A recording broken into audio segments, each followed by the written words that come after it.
सच्चिदानन्दरूपाय विश्वोत्पत्त्यादिहेतवे तापत्रय विनाशाय श्रीकृष्णाय वयं नमः। गुरुर्ब्रह्मा गुरुर्विष्णु गुरुर्देव महेश्वर गुरुर्साक्षात् परब्रह्म तस्मै श्री गुरवे नमः। जे हि परकृपा करहि जन जानी कविउराजि नर छावै भानी मोरी सुधारी सुशवभाति जासु कृपा नहीं कृपा गाति। ओम हरे नमः। ओम परमात्मने नमः। कृष्णचंद्र भगवान की जय हो।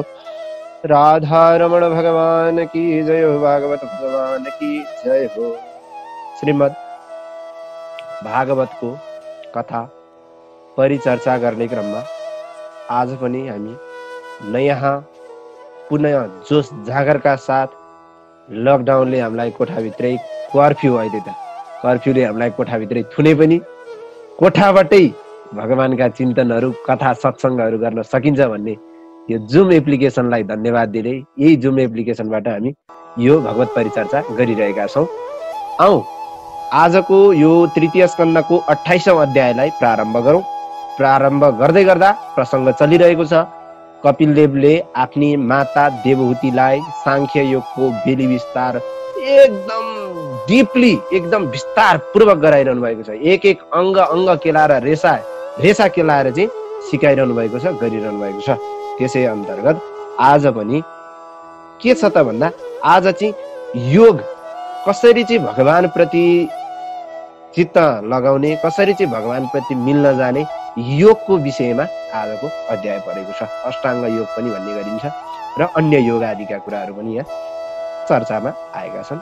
जाउँ हामी उहाँ कपिलदेव मुनिले माता देवहूतिलाई के प्रसङ्ग सुनाउनुहुन्छ त्यही प्रसङ्गलाई हामी पनि अध्ययन गरेर त्यसलाई बुझ्ने चेष्टा गरौँ र त्यसलाई व्यवहारमा उतार्न कसरी गर्ने हो भन्ने कुरा छलफल गरौँ। श्री भगवान् उवाच योगस्य लक्षणं वक्षे सविजस्य नृपात्मजे मनो येनैव विधिना प्रसन्नं याति सत्पथम्।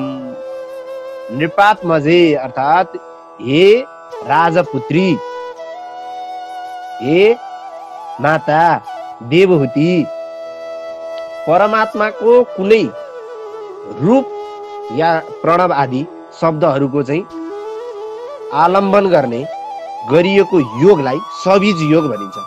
ध्यान दिइरहनु होला, सबीज योग योगको नाम हो यो।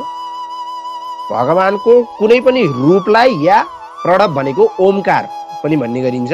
ओमकारलाई, ओमकार रूपी प्रणव आदिलाई चाहिँ शब्दहरूको आलम्बन गरेर त्यसको चिन्तन गरेर गरिने योगलाई चाहिँ सबीज योग भनिन्छ। हो त्यो सबीज योगको लक्षण म बताउँछु जसले गर्दा परमात्मा प्रति चित्त लाग्दछ, परमात्मा प्रति मार्ग निर्देशन हुन्छ, परमात्मा प्राप्तिको लागि बाटो खुल्दछ। यथाशक्ति आफ्नो वर्णाश्रम धर्मको पालन गर्नु। ध्यान दिइरहनु सब, यहाँबाट टक टक टक शब्द आउँछ। वर्णाश्रम धर्मको पालन गर्नु, पर धर्मबाट टाढा रहनु, प्रारब्ध अनुसार प्राप्त भएको वस्तुमा सन्तुष्ट मान्नु, सन्तोषम परमम सुखम। हेर्नुहोस्, अनि आत्मज्ञानी महापुरुषहरूको, आत्मज्ञानी पुरुषहरूको, साधु सन्तहरूको, ब्राह्मणको, माता पिताको चरणको सेवा गर्नु, यी योगका नियमहरू। विषय वासनालाई बढाउने कर्मबाट टाढा बस्नु, विषय वासनाबाट जोगिन खोज्नु, मोक्ष धर्ममा प्रेम गर्नु, थोरै एकदम अल्पहारी गृहत्यागी, अल्पहारी हुनु, थोरै भोजन र भोजन अत्यन्तै शुद्ध भोजन गर्नु, अत्यन्तै शुद्ध पवित्र भोजन गर्नु। भगवानको भजनमा चाहिँ विघ्न आउने ठाउँमा नबस्नु, एकान्त प्रिय हुनु, एकान्तमा समय व्यतीत गर्दाखेरि ईश्वरलाई सम्झेर आनन्दले समय व्यतीत गर्न सक्ने बन्नु, एकान्तवासी हुनु हैन। यी चाहिँ योगका साधनहरू हुन्।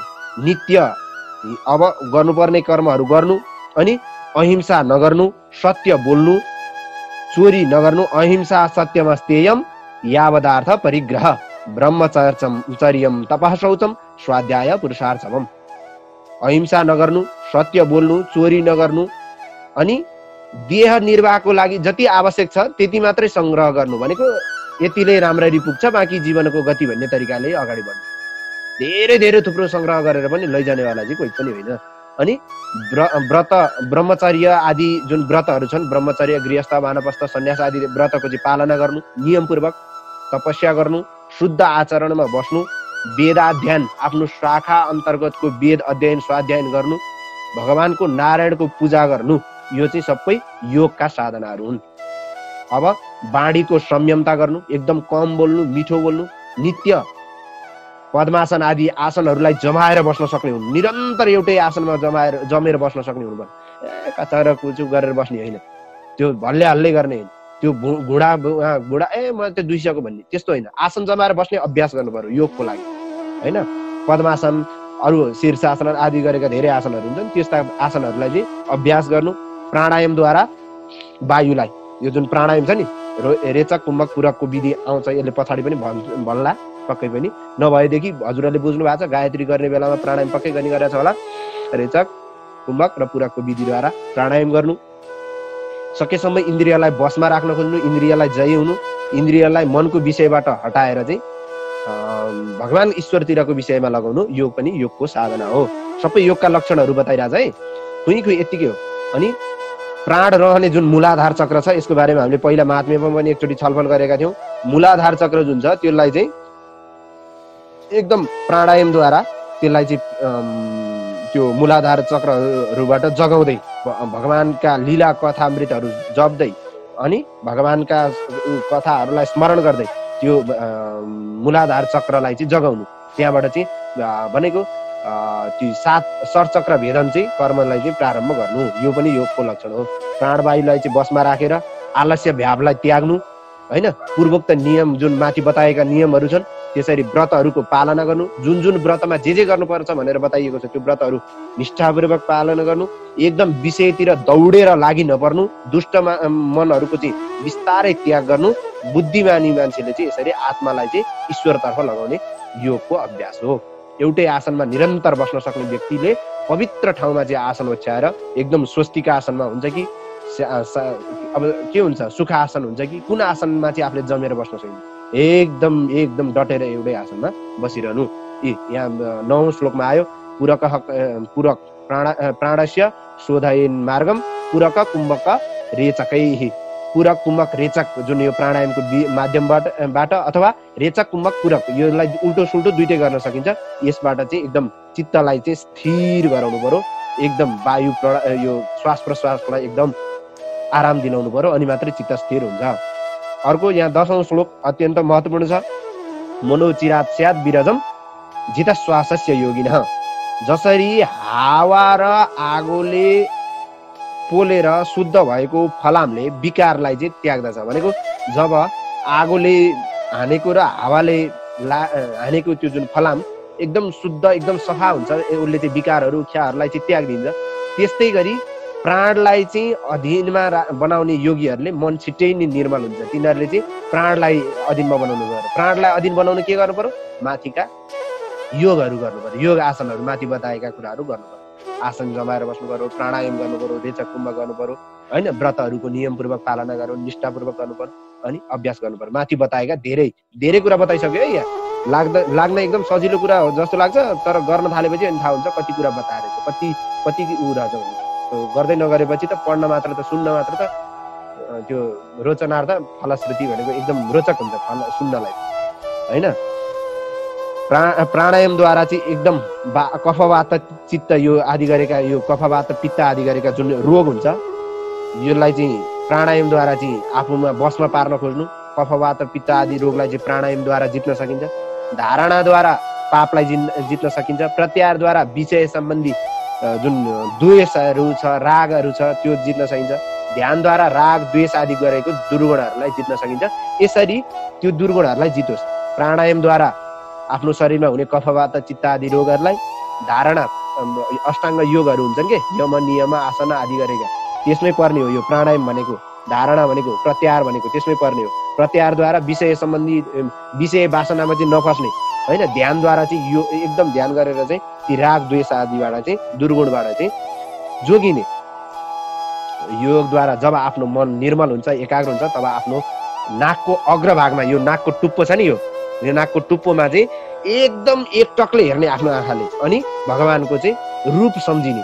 यहाँ हेर्ने अन्त कहीँ नहेर्ने यस्तो अनि टक्क नाकको टुप्पो हेर्ने एकदम प्राणायामद्वारा सब चित्त निर्मल भइसकेपछि फेरि सुरुमै होइन प्राणायाम योगहरूद्वारा चाहिँ चित्त निर्मल भएपछि अनि यसरी टक्क हेर्ने यहाँ हेरिसकेपछि अनि अन्त केही नसम्झिने यहाँ हेरेपछि अन्त ध्यान लाग्दैन अन्त देखिँदैन अनि सम्झिने चाहिँ कसलाई ईश्वरलाई सम्झिने त्यसरी भगवानलाई को रूपको ध्यान गर्ने एकदम आनन्दित मन बनाउने जति बेला पनि सम्झिनु पर्यो आनन्दित बन्नु पर्यो विषय वासनामा फसेर चाहिँ बोल्नु भएन अब कस्ता भगवानलाई सम्झिने थियो भन्दा यहाँबाट अब भगवानका गुणानुवादहरू प्रफुल्ल अनुहार भएको कालो कमलको केश एकदम सुन्दर आँखी भाउ भएका नील कमल जस्तै नीलो वर्ण हुनुभएका शङ्ख चक्र गदा पद्मा धारण गर्नुभएका कमलको केश जस्तो पहेँलो रेशमी वस्त्र लगाउनु भएका छातीमा श्रीवत्स चिन्ह धारण गर्नुभएको गलामा चम्किरहेको कौस्तुभ मणि धारण गर्नुभएका मत्त भ्रमराको मधुर ध्वनिले युक्त भएको वनमालाले घेरिनुभएका लगाउनुभएका वनमाला बहुमूल्य हारहरू लगाउनुभएका बाला मुकुट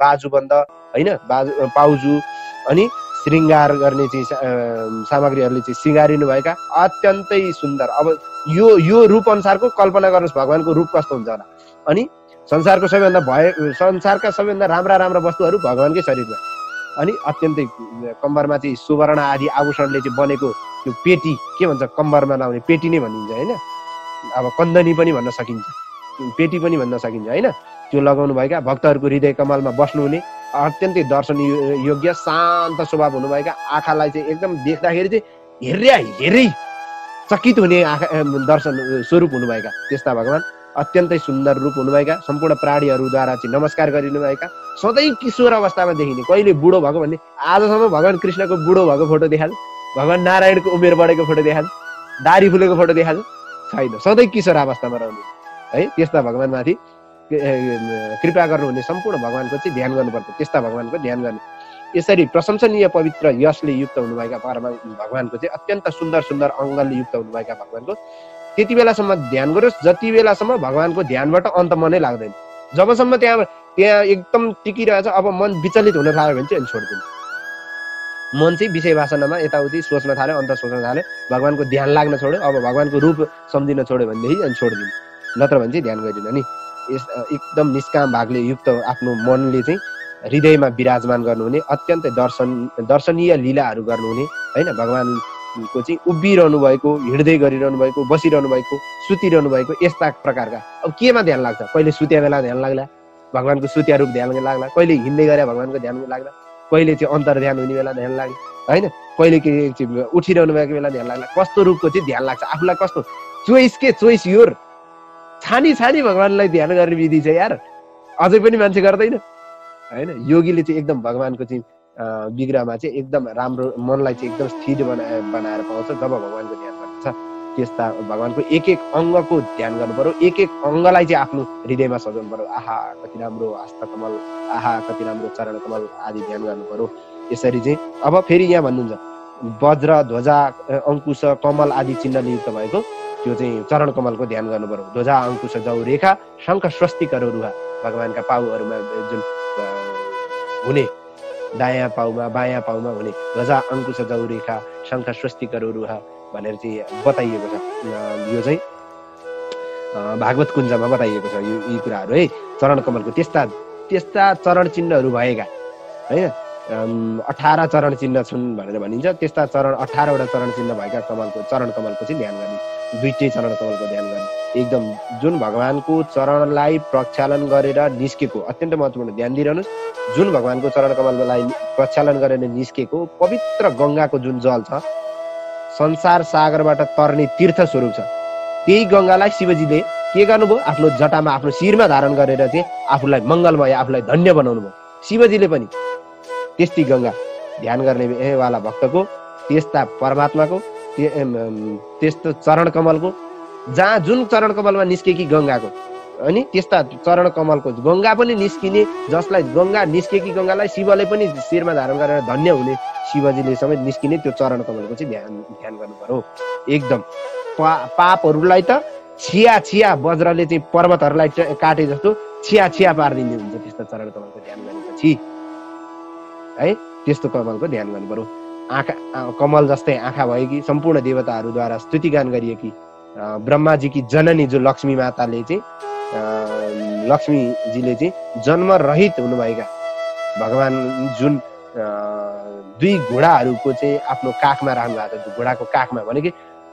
नारायणको काखमा लक्ष्मी विराजमान छिन् भन्न खोजेको। त्यस्ता नारायण लक्ष्मीले सहित हुनुभएका भगवानको चाहिँ चरण कमलको घोडाको लक्ष्मी सहित भगवानको चाहिँ ध्यान गरोस्। गरुडको काँधमाथि शोभायमान हुनुभएका होइन आलसको फुल जस्तै नील कान्तियुक्त हुनुभएका आलसको फुल भनिन्छ होइन। अनि नील कान्तियुक्त असतिका कुसुमा बबासौ, आलसको फुल असतिका भन्छ है, असतिका के अरे अतसिका भन्छ है आलसको फुललाई संस्कृतमा है। एकदम त्यस्ता कान्तियुक्त हुनुभएका भगवानको चाहिँ तिग्राको ध्यान गरोस्, गोलीगाँठोको ध्यान गरोस् होइन। पिताम्बरले लत्रिएको पिताम्बरले चाहिँ छोप्न लागेको त्यस्ता गोलीगाँठाको ध्यान गरोस्, मेखलाको ध्यान गरोस्, अनि घुँडाको ध्यान गरोस्, कम्बरको ध्यान गरोस्। सबै भगवानका अङ्गको ध्यान गर्नुपर्ने कुरा छ नि अगाडि, अङ्गको ध्यान गर्नु हो। त्यस्तै भगवानको चाहिँ नाभि प्रदेशको ध्यान गरोस्, अनि ब्रह्माजीको उत्पत्ति भएको थियो जहाँबाट होइन, त्यो यस्ता नाभि कमलको ध्यान गर्नुहोस्। हारको चाहिँ ध्यान गर्ने, भगवानले लगाउनु भएका हारहरूको पनि ध्यान गर्ने। ऐश्वर्यशाली लक्ष्मीजीले निवास स्थान गर्नुभएको एकदम भक्तहरूको मनलाई आनन्दित तुल्याउने चाहिँ सम्पूर्ण लोकद्वारा चाहिँ पूजित गरिरहनु भएको, नमस्कार गरिरहनु भएका त्यस्ता भगवानको चाहिँ वक्षस्थलको ध्यान गरोस्। कौस्तुभमणिलाई चाहिँ सुशोभित पार्नको लागि त्यो कौस्तुभमणिको पनि ध्यान गरोस्। कण्ठ प्रदेशको पनि ध्यान गरोस्, त्यो कौस्तुभमणि झुन्डिने कण्ठ प्रदेश घाँटीको पनि ध्यान गरोस्। लोकपालहरूलाई आश्रय दिनुभएका भगवानका 4वटा हातको पनि ध्यान गरोस्, भुजाहरूका होइन। एकदम हातमा लगाइएका बाला आदि आभूषणहरू चाहिँ समुद्रको समयमा चाहिँ मन्दराचल पर्वतलाई घुमाउँदा चक्कर चमक चमक चम्किएका ती हारको पनि ध्यान गरोस् होइन। तेजयुक्त हजारौं दाँतहरूको चाहिँ ध्यान गरोस्, दाँतहरूले युक्त भएको सुदर्शन चक्रको ध्यान गरोस्। भगवानका हरेक पल पल अङ्गको ध्यान गर्नु पर्यो। यहाँ बताउनु खोजेको यो सबै श्लोकमा ती भगवानका अङ्गहरूको नाम लिएको छ। भगवानका ती कौस्तुभमणि होइन, अनि भगवानको कौमोदकी गदा होइन, शङ्ख चक्र गदा पद्म होइन, मणि आदिको चाहिँ ध्यान गर्नु पर्यो। यहाँ त्यस्ता भगवानलाई सम्पूर्ण भक्तहरूलाई अनुकम्पा गर्ने भगवानको चाहिँ एकदम लगाएका चम्किला कुण्डलदेखि लिएर भगवानका अङ्गहरू नासिकाहरू साराको ध्यान गर्नुपर्दछ। यहाँ बताइएको छ हेर्नुहोस्, सबै श्लोकमा प्रत्येकमा भगवानका एक-एकवटा अङ्ग, दुईवटा अङ्ग, अनि एक-एकवटा ती भगवानले पहिरिनु भएका ती वस्त्र आभूषण भनिन्छ गहनाहरू साराको ध्यान गर्नुपर्छ। यसरी लामो समयसम्म यसरी ध्यान गर्दाखेरि चाहिँ त्यसरी ती ध्यानद्वारा चाहिँ चित्त शुद्ध भइसकेपछि एकदम सुन्दर बनेको हृदयमा चाहिँ भगवान अत्यन्तै ती भक्तहरूलाई कल्याण गर्नको लागि आध्यात्मिक, आदि दैविक र आदि भौतिक यो तीनटै तापहरूलाई नाश गरिदिनुहुन्छ। 31औं श्लोकमा भनिएको छ। सम्पूर्ण भक्तहरूको दुःखरूपी अश्रु सागरलाई छिटोभन्दा छिटो चाहिँ सुकाइदिएर सुख प्राप्त गराउने अत्यन्तै उदार भगवान हरिको मुस्कानको पनि ध्यान गर्ने। हेर्नुहोस्, भगवान मुस्कुराइरहेको ध्यान गर्ने। भगवान मुनिहरूलाई चाहिँ उपकार गर्न कामदेवलाई मोहित पार्ने मायाद्वारा रचिएको भगवानको आँखी भाउको ध्यान गर्नुहोस् होइन। एकदमै आँखी भाउको अनि हाँसोको भगवानको चाहिँ तल्लो ओठको, माथिल्लो ओठको होइन, दाँतहरूको चाहिँ त्यो पङ्क्तिको सबै एक अङ्गलाई चाहिँ आफ्नो हृदयमा सजाउनु पर्यो। अनि मात्रै लाग्छ ध्यान, त्यतिकै लाग्छ। त्यति सजिलो छ? फुत्त फोटो देखा भएर हुन्छ? हुँदैन। त्यतिकै ध्यान लाग्दैन। आसन जमाएर बस्नेदेखि लिएर अहिलेसम्मको ध्यानलाई विजय एकदम ध्यान दिनुहोस् है। यसरी ध्यान गरेपछि भगवान हरिमा चाहिँ अत्यन्त प्रेम बढेको भक्तिद्वारा हृदय द्रवीभूत हुन्छ, अश्रुधारा आउँछ, एकदम शरीर रोमाञ्चित हुन्छ। के पाइयो अब चाहिँ आहा कति आनन्दित महसुस हुन्छ त्यो होइन। एकदम उत्कण्ठा हुन्छ। खुसीको चाहिँ खुसीले चाहिँ आँसु आउँछ। अब खुसी त्यति प्रेम हुन्छ, त्यति ओहो मैले त केही पाएँ, भगवानलाई देखेँ आज भन्ने हुन्छ।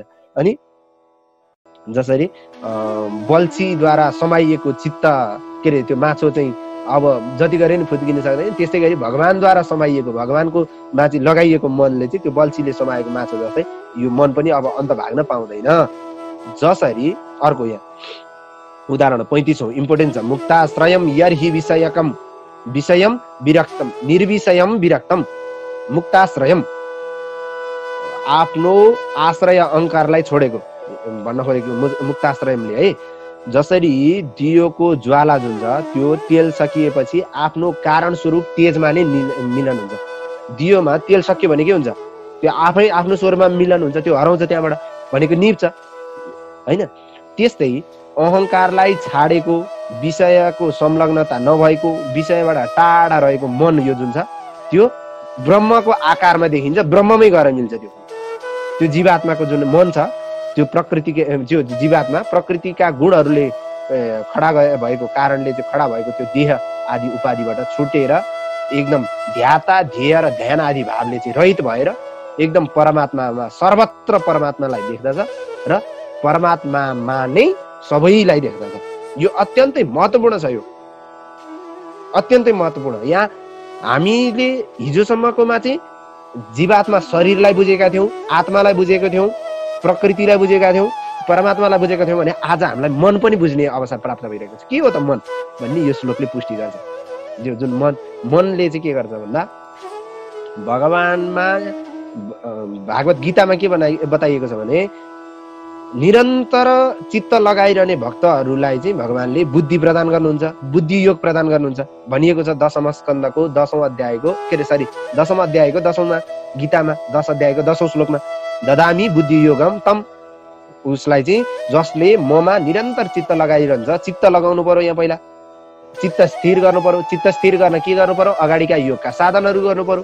हो त्यो योगका साधनहरूद्वारा मनलाई चाहिँ के गर्नु पर्यो? एकाग्र बनाउनु पर्यो। हेर्नुहोस् मन भनेको के कस्तो हुन्छ भन्दा वास्तवमा चाहिँ त्यो मन भनेको चाहिँ कर्तृत्व, भोक्तृत्व, प्रमातृत्व आदि संसार बन्धनमा फसाउने नै मन हो। मन एव मनुष्यानम कारणम बन्ध मोक्षयो। बन्धनमा बनाउने पनि त्यो मन हो, मुक्त गराउने पनि यो मन हो। आत्मा त किन बन्धनमा पर्ने कुरै छैन। आत्मा त अजर छ, अमर छ, नित्य छ, त्यो शाश्वत छ। उसलाई त कसैले छुन सक्ने सम्भावनै छैन। उसँग कसैले टक्कर लिने सम्भावनै छैन। अब शरीर त जलेर गइहाल्छ, उसँग पनि आत्माले छोडिदियो भने शरीरको पनि काम छैन, प्रकृतिको पनि काम छैन। अब हामीले कन्ट्रोलमा ल्याउनु पर्ने के रहेछ त? मन। यो मनलाई चाहिँ नियन्त्रण गर्यो भने मन एव मनुष्यानम कारण बन्ध मोक्ष, मनलाई चाहिँ कन्ट्रोल गरियो भने त्यसलाई चाहिँ भगवानले पनि बुद्धि योग प्रदान गर्नु हुँदै रहेछ, बुद्धिलाई पनि नियन्त्रणमा लिन सकिने रहेछ। यसरी चाहिँ शुभाशुभ भावलाई चाहिँ त्यागेर एकदम मनलाई चाहिँ एकदम नियन्त्रण गर्नुपर्ने यो नै मनले चाहिँ मान्छेलाई फसाउने काम भनेको जन्जालमा फसाउने काम, बाँध्ने काम गर्ने काम चाहिँ यो मन हो। मनले एकदम चिन्ता गराउने, दुःख गराउने, पीडा गराउने, राम्रो नराम्रो, मिठो नमिठो सारा काम चाहिँ कसले गर्छ?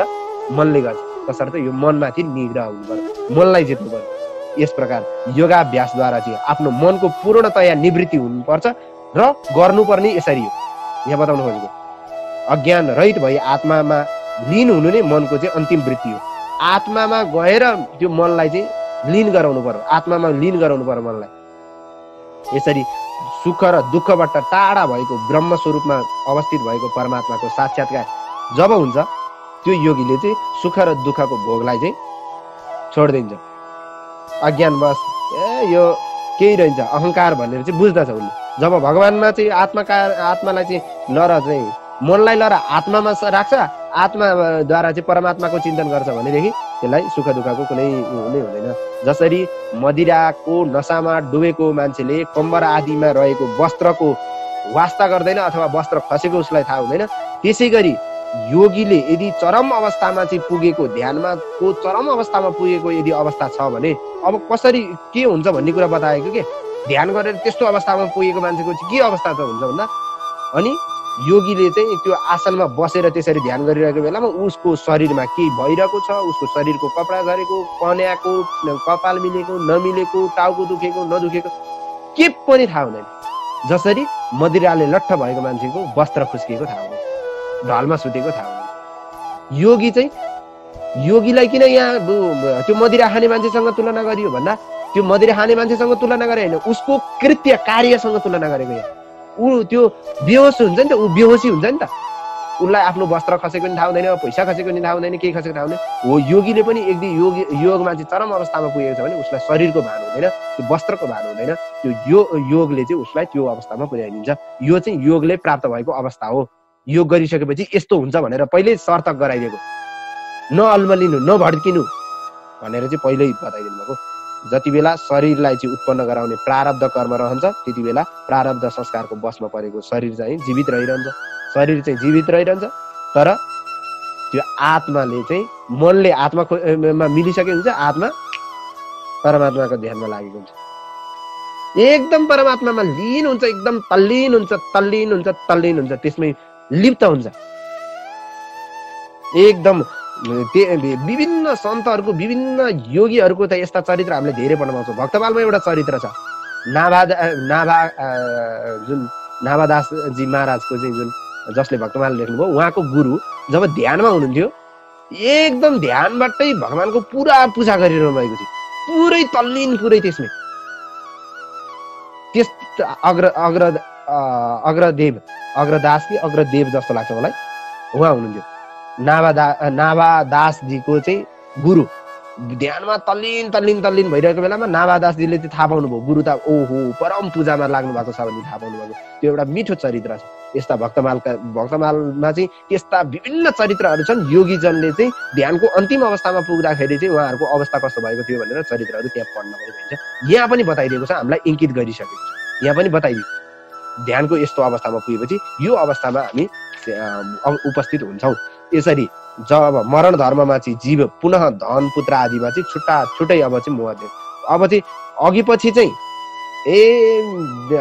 श्रीमती भनेको छोरा सारा भनेको मै हो मेरै हुन् भन्ने लाग्छ।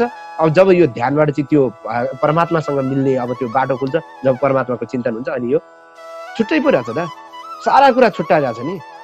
त्यो कहाँ हुनु एउटै, म त साक्षी रूपले छु, म त परको विस्तृत मेरै शरीर भन्दा म आत्मा फरक रहेछु भन्ने कुरा त हामीले हिजो अस्तिका चिन्तनहरूमा बुझ्यो। शरीर र आत्मै फरक छ, म भन्ने वस्तु नै फरक छ, मन फरक छ, आज बुझ्यो मन फरक रहेछ हो। अब तै पनि एकदम आत्माको विचार गर्ने क्रममा चाहिँ एकदम तल्लो स्तरका मान्छेहरूले चाहिँ फेरि श्रुति पुराणहरूले चाहिँ आत्मा भई जायते पुत्र भनेर चाहिँ पुत्र पनि आफू नै हो भनेर चाहिँ भनिएको छ नि त। त्यो चाहिँ के हो भनेर चाहिँ त्यसैलाई चाहिँ ठुलो मान्ला। तर त्यो अवस्था भनेको एकदम सामान्य बुद्धिको अवस्था हो। पत्नी फरक हो, पुत्र फरक हो, आफू फरक हो, या आफ्नो र आफ्नो आत्मा यो जुन शरीर देखिएको छ त्योबाट भित्र भएको आत्मा त फरक कुरा हो। पुत्र कसरी एउटै हुनु, त्यो भ्रममा नपर्नु, यो म मेरो भन्ने भावनामा नपर्नु। जसरी बल्दै गरेको काठ, आगोबाट उत्पन्न भएको झिल्का, धुवा, आगो जस्तै लाग्ने अगुल्टो यी सबैभन्दा भिन्न छ। यी अगुल्टो भन्दा यो आगोको काठ, त्यो बल्दै गरेको काठ, त्यसको झिल्का, धुवा सबै फरक छ कि छैन?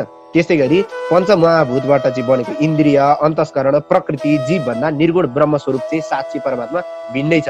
यहाँ भूत, इन्द्रिय, अन्तःकरणलाई चाहिँ धुवा, अन्तःकरणलाई चाहिँ इन्द्रिय भनेको धुवा, प्रकृति भनेको काठ, जीव भनेको झिल्का, परमात्मा भनेको आगोसँग तुलना गरेको।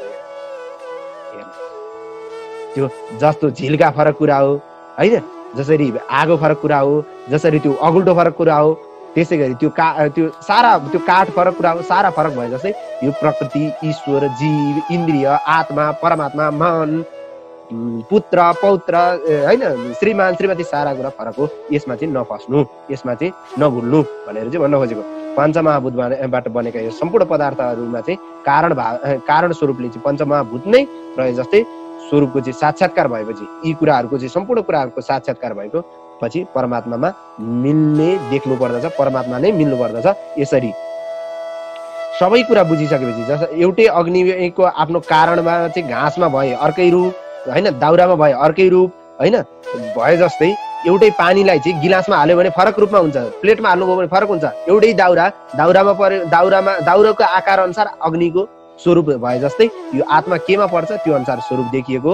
त्यसैले मेरो भक्त कार्य कारण रूपले चाहिँ अवस्थित ममा नै आफैलाई चाहिँ मोहमा पार्ने परमात्माको शक्ति रूप अचिन्त्य र त्यस प्रकृतिलाई जितेर ब्रह्म स्वरूपमा अवस्थित हुन्छ। यसरी तस्मादिमां स्वाम प्रकृतिम दैवीं सदात्मिकां दुर्विभाव्यम सदा पराभाव्यम स्वरूपेणावतिष्ठते। यहाँ के भनियो भन्दा अन्तिममा यसरी चाहिँ यस्ता प्रकारले चाहिँ भक्तहरूले चाहिँ कार्यकारण रूपले अवस्थित ब्रह्म तत्व आफैमा मोहमा पार्ने जुन परमात्मा तत्वको शक्ति स्वरूपको चाहिँ अचिन्त्य जुन परमात्मा तत्वको प्रकृति तत्वलाई चाहिँ जितेर ब्रह्म स्वरूपलाई प्राप्त गर्दछ। यसरी ध्यान गर्ने, यसरी योग गर्ने मान्छेले यहाँ पूर्व निर्धारित रूपमा बताएका नियमहरूलाई, आचरणहरूलाई, योगहरूलाई पालन गरेर चाहिँ ध्यान गर्ने मान्छेले चाहिँ अन्तिममा त्यसरी ब्रह्म स्वरूपलाई प्राप्त गर्दछ। ब्रह्म स्वरूप भनेको आफ्नो स्वरूप, परमात्माको स्वरूपमा गएर मिल्दछ भनेर बताइएको यो श्रीमद् भागवते इति श्रीमद् भागवती महापुराणे पारमेंस्यां संहितायां तृतीय स्कन्धे कपिलेयोपाख्याने कपिलेय साधनानुष्ठानम नाम अष्टाविंशोऽध्याय 28औं अध्यायमा गरिएको यो भगवत परिचर्चालाई पूज्य गुरुवरका चरण कमलमा र श्रीकृष्णका चरण कमलमा विश्राम गरौँ। हरिओम तत्सत्। श्रीकृष्ण अर्पण।